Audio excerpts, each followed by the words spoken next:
Well, I'm gonna eat some crow here. Cameron was right. We were looking at the data logs, and he's like, "Man, are you sure you're not resting your foot on the clutch?" And I go, "No, I know I'm not. Clutch switch, I don't do that, right?" I wasn't, but when you go into the Haltech and look at my clutch pressure switch, which I have wired in on this bad boy to do auto blip on downshifts and flat shifts on the upshifts, the problem has been around since I put the transmission in, new clutch, and the new header, right? That's when this problem started. And it was like it's an intermittent kind of misfire, stop and acceleration as you go up an RPM range. And it only seems to do it at full throttle. Long story short is the stiffer pressure plate put my resting clutch pedal up to 165 PSI. I had the on signal set for 150. So, stupid, easily fixed here.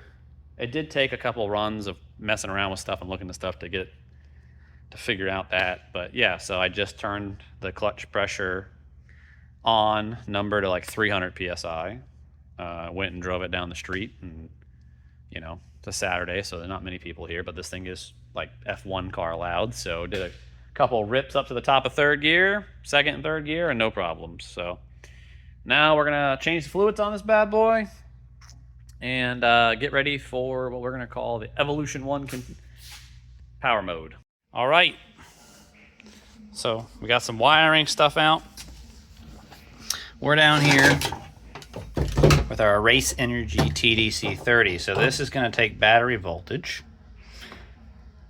ramp it up to a preset amount to run the ECU, ignition, and fuel injection stuff. So this will make the voltage for the important stuff the proper load, because we're going to get rid of the alternator, the power steering, and the water pump and run those all on electric. So according to the TDC 30 guy, you're only supposed to run your critical loads on this.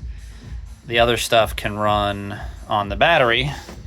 So we're getting that figured out. First thing I do is take apart this fuse panel, because I need to pull out my ignition, ECU, and injection power. I need to leave those on there. I need to pull out my 2 fuel pumps and my fan, so those can be wired directly to the battery. Morning, YouTube. It is Saturday. I think it's the 24th. I don't know. Time to get cracking. Today's goal, it's a lot of 3-day weekend. It's Memorial Day. So we're going to thank everybody that served and lost their life for, everything we get to experience, which is race cars and life in general in America. Today, pull all the alternator, water pump, power steering stuff off, take the front end off, get the electric water pump mounted, get the electric power steering mounted, get the discharger mounted, get the new battery mounted. Be a busy Saturday. But otherwise, pretty psyched. So here you go. Okay, so we're gonna take all this stuff off, all the belt drive. So we'll basically just have a crank pulley. We're gonna mount the electric water pump down there on the front cross member. So we've been playing with this TDC unit, kind of driving around, seeing what it likes, what it doesn't like. It's a 30 amp unit, so it really only wants to drive like the ECU coils and the like the dash and stuff. Everything else is going to go right off of a LiPo battery in the back, which is this guy here. I also have this guy because I might run 2 batteries. I might run one there for just starting and the discharger, and one there for the LiPo that'll run all the heavy duty items. So this thing's actually pretty heavy, so I'm kind of interested to see what the rest of the stuff weighs, but that's a Volvo electric power steering pump. This is a Stewart electronic water pump. So that doesn't weigh too much, and that's pretty much it. If I run this battery, because it's LiPo, it weighs, I don't know, 12 pounds, 15 pounds. So we're gonna get all that, we're gonna weigh all this stuff. We're gonna weigh all the stuff we take off, see where we end up in difference, and go from there. Also, today is qualifying for Monaco. MotoGP qualifying was just on, just watched that. Qualifying for the Coke 600. So we got a lot of racing to watch this weekend too. So let us begin.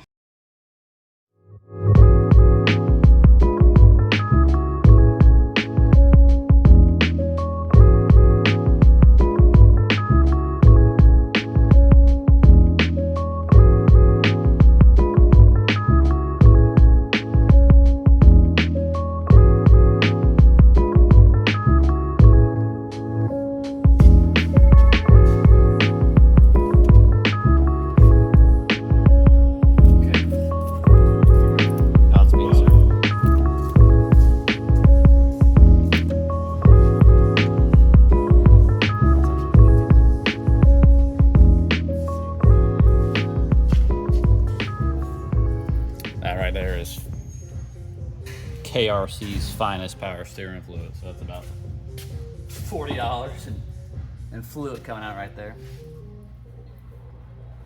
All right. The other thing we noticed is this bolt is gone. That tells you a little vibration going on in here. But we're getting this pump off. All right. Just got to drain the coolant, take the water pump off, but so far this is everything coming out of this sucker. Got some pulleys and stuff in there, but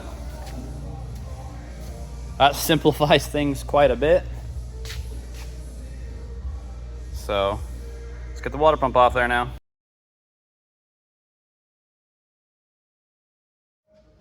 All right, last one. I gotta see if I can fish this thing in here in between these two things and get this on there between the frame rail, and the answer is no. So I gotta put this back on here.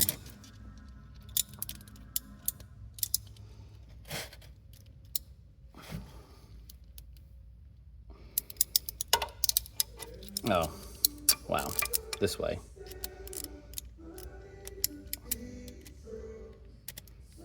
There you go. And then I gotta get this in here like so. Right there. There it is. Woo! Forgot to bleed the pressure off. Rookie mistake.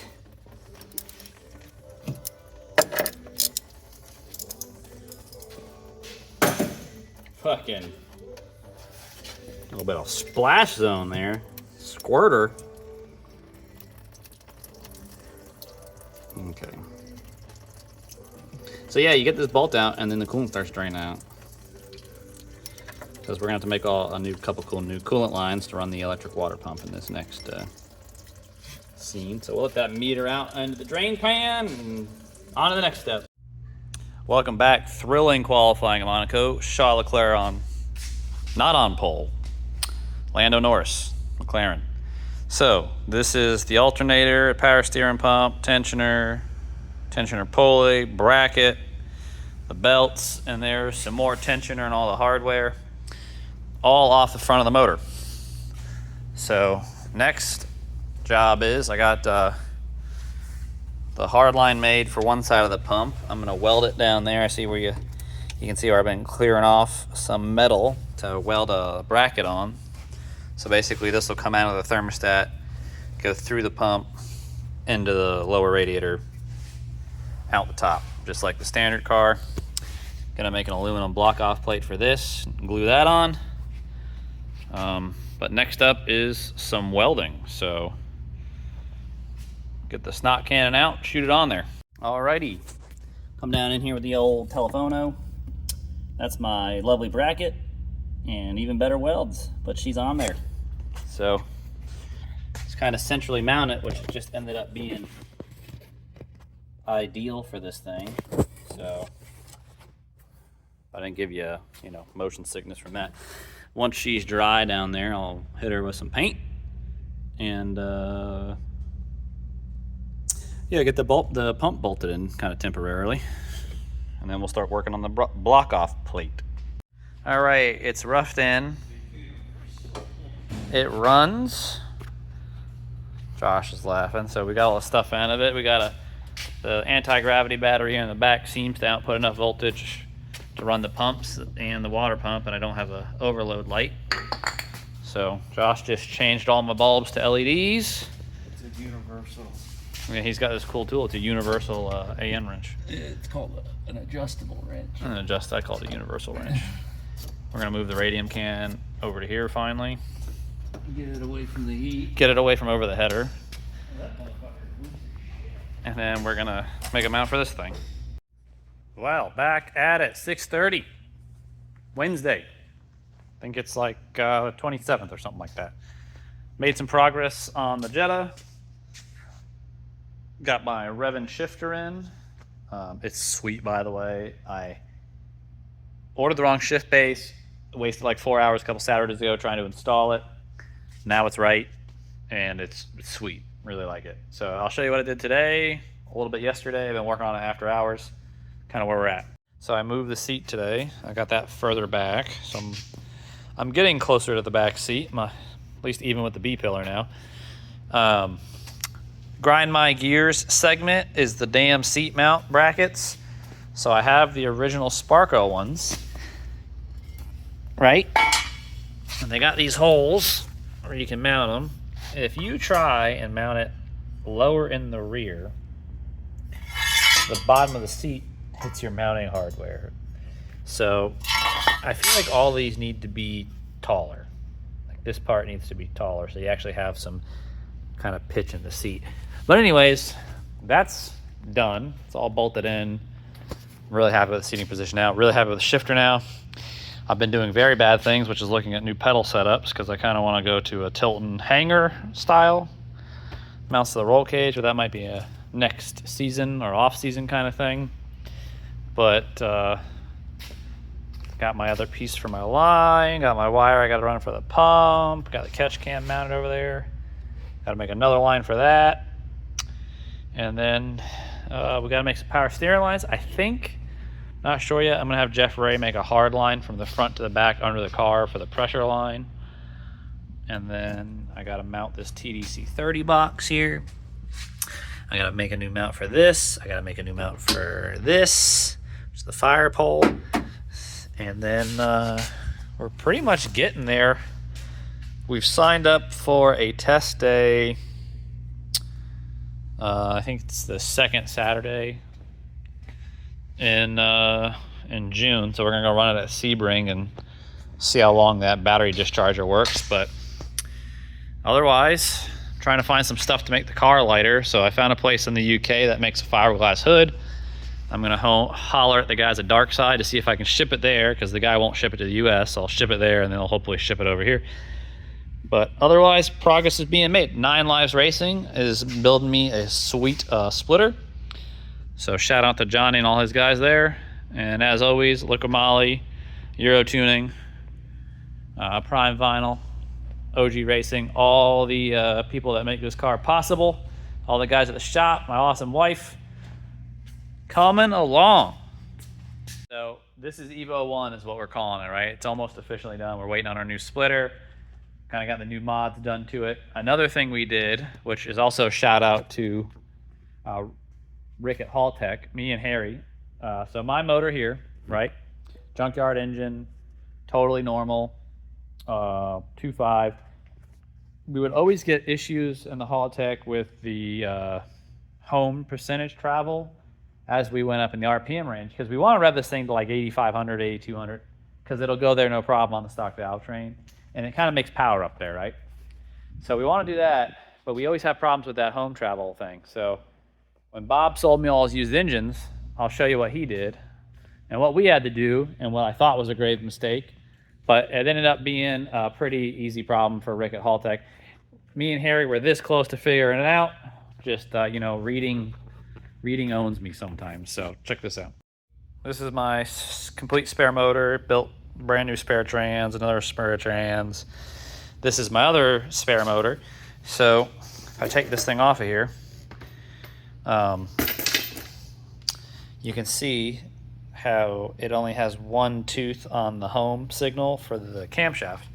So both motors are like that, because he ran this car on AEM and I run mine on Haltech, and the AEM didn't like the OEM crank signal, right? So I had to figure out how to do that, and between Bob and the guys at Haltech, we figured out all that, and now the car starts and runs. Because prior to figuring out that with Rick, we had cut that off, and then the car would start but barely runs. And if we looked at the oscilloscope pattern, which I'll show you, it wasn't great. But we were also telling the car to look for a custom sensor, not a Hall sensor, and we were able to go into Haltech and literally just pick missing teeth, one tooth home, tell it what we had, tell it TDC position, which thanks to Bob, who's a senior powertrain engineer, knows the number to the T, which I think for an 07K is like 103.8. Thing runs the best it's ever run. Starts the best it's ever started. Sounds the best it's ever sounded. So I can't wait to go back to the dyno, because we might make more horsepower. But that's pretty much it. I got the motor in the TT. That'll be a video for another day. That thing's going to be sweet. GTR is coming along. Got all kinds of cool stuff in the shop. But I thank you guys for watching. Like, subscribe, all that fun stuff. I'll put a picture of the Team Panzer Performance Team shirt with the GLTC Jetta on it. It's sick. Those are going to be on the storefront. We also got the Panzergonia shirt coming up too, in the photo here. Those will be on the store too. So buy some merch. I'll make some more. See you guys next time.